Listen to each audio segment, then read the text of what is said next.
Apple కొత్త app launch చేసింది కదా! అవును. అండ్ కొత్త సర్వీసెస్ హోమ్ డెలివరీ అలాంటివి రైట్. లాంచ్ చేశారు. సో, వాటి గురించి రైట్. వివరిస్తారా? ఇప్పుడు యాపిల్ అనేది తెలవని వాళ్ళు ఎవరు లేరు. ఈ యాపిల్ ఏదైతే ఉందో మన ఇండియాలో ఇప్పుడు ఒక హోమ్ డెలివరీ ప్లస్ సర్వీసెస్ అనమాట. అదేందో చూద్దాం. వాళ్ళ సర్వీసెస్ ఎప్పుడైనా కానీ ఒక కంపెనీ తెలవాలి అంటే ఇది అమెరికా కంపెనీ.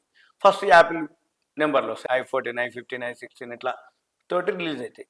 తర్వాత ఏమవుతుంది, ఎక్కడ బాగా ఏ కంట్రీలో సేల్స్ బాగున్నాయో చూసి అక్కడ ఏం చేస్తారు వాళ్ళు, ఒక బ్రాంచ్నో ఒక మ్యానుఫ్యాక్చరింగ్ యూనిటో పెడతారు. తర్వాత ఏమవుతుంది, వాళ్ళ యొక్క బ్రాండ్, వాళ్ళ యొక్క గుడ్ విల్, వాళ్ళ యొక్క రెప్యుటేషన్ బట్టి వాళ్ళకు ఒక వచ్చేస్తుంది. వచ్చేసినాక వాళ్ళు ఏం చేస్తారు, ఇంకా మనం ఇంకా ఏం చేయొచ్చు, ఇంకా ఎటువంటి సర్వీస్ ఇవ్వచ్చు, ఇంప్రూవ్ చేద్దాము అనుకుంటారు. ఇప్పుడు యాపిల్ కూడా మన ఇండియాలో ఇప్పుడు చేస్తుంది.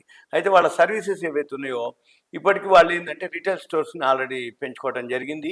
అయితే ఇప్పుడు మన యాపిల్ యూజర్స్ కోసము ఈ యాప్ని విడుదల చేయడం జరిగింది. యాపిల్ ఏదైతే యూజర్స్ ఉండరో దానివల్ల ఏం జరుగుద్ది అంటే యాపిల్ సేల్స్ పెరుగుతాయి. ఎప్పుడైతే యూజర్స్ పెరుగుతారో ఆ ఫీచర్స్ని బట్టి ఆ యొక్క యాపిల్ సేల్స్ పెరుగుతుంది. పెరగటం వల్ల ఏమవుతుంది, రెండు సర్వీసెస్ ఉంటాయి ప్లస్ సేల్స్ పెరుగుతుంది. అయితే ఎవరైతే ఈ యాపిల్ అంటే ప్రొడక్ట్స్ అంటే యాపిల్ సర్వీసెస్ కానీ వాళ్ళ యొక్క ప్రొడక్ట్స్ కానీ ఏవైతే కొనుక్కుంటారో వాళ్ళ కోసం అని చెప్పినట్టుగా వాళ్ళు చెప్తున్నారు అనమాట.